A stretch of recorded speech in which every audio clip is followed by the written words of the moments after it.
안녕하십니까. 상속증여 전문 세무사의 5분 강의 세무사 임양균입니다.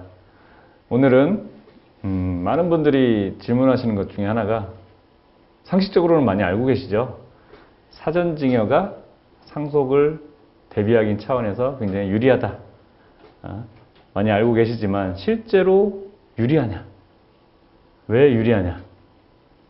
그에 대해서 직관적인 설명을 드리고 오늘 강의를 시작하겠습니다. 즉, 사전증여가 유리하냐, 상속이 유리하냐. 그래서 한번 오늘 계산 흐름도를 통해서 사실 각각의 계산 흐름도를 보시면 됩니다. 즉, 사전증여 했을 때의 증여세, 그리고 아니다, 상속을 통해서 받았을 때 상속세, 각각의 계산 흐름도를 비교해보고 설명을 드리겠습니다. 보시면은 이 오른쪽에 보시는 게 증여세 계산의 흐름도입니다. 그리고 이쪽에 보시는 게 상속세 계산의 흐름도예요.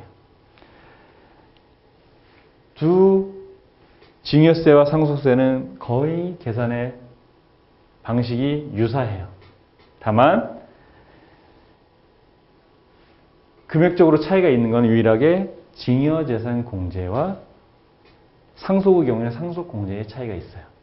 즉, 내가 아들에게 사전에 증여했다 하면 증여세가 나올 거고요.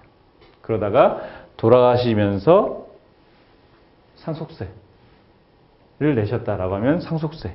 근데 이제 두 가지 중에서 어떤 게 차이가 있느냐라고 하시면 증여재산 공제의 경우에는 부모 자식 간에는 아시는 것처럼 10년간 5천만 원 정도의 공제밖에 해당이 안 돼요.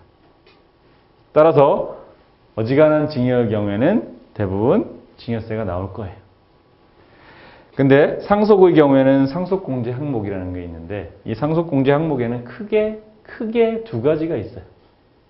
물론 이 안에 복잡한 부분이 있지만 그걸 다 배제하고 일괄공제 5억이라는 것이 있고 배우자 공제라는 게 있어요. 그래서 기본적으로 5억 또는 10억을 넘지 않으면 상속세가 부과되지 않는다. 이런 말씀을 많이 들어보셨을 거예요. 즉, 결국 상속세 과세가액이 이 상속공제 범위 안에 든다라고 하면 굳이 사전증여하실 실익이 없을 거예요. 물론 상속세 과세가액을 계산할 때, 상속세를 계산할 때 이 10년 전에 소급해서 10년 내에 자녀에게 사전증여한 거는 합산해서 신고하게 되어 있어요.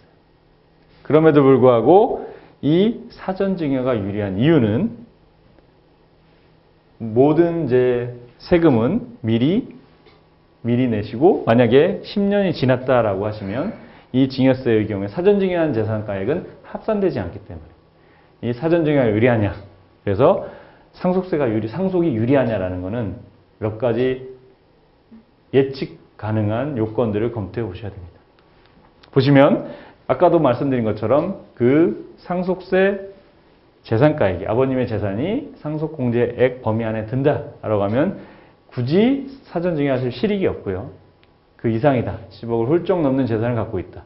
또는 부동산을 많이 갖고 있다. 등등 이런 재산의 규모 또는 구성 그리고 아버님이 건강이 안 좋으셔서 조만간 돌아가실 수도 있겠다라고 예측이 되시거나 또는 건강하셔서 10년 이상 건강하게 오래 사실 것 같다. 라고 하시면 적극적으로 사전증여를 검토하실 여지도 있고요. 그리고 상속인들이 몇 명이냐에 따라서 그리고 상속인들의 이해관계가 어떻게 되냐에 따라서 이 사전증여에 대한 검토는 필요합니다.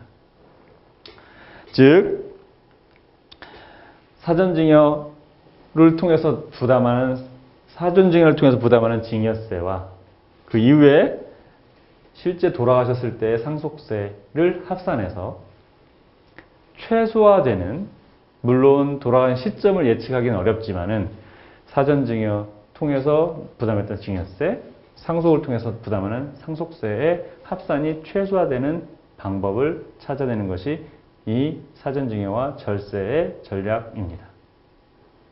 따라서 물론 예측하기는 어렵겠지만 그래도 미리미리 아까 말씀드린 이런 고려사항을 고려해서 미리 고민해 보신다면 최소한의 상속증여세를 부담하시면서 자녀에게 그 갖고 계신 재산을 이전하는 방법을 찾을 수 있을 겁니다.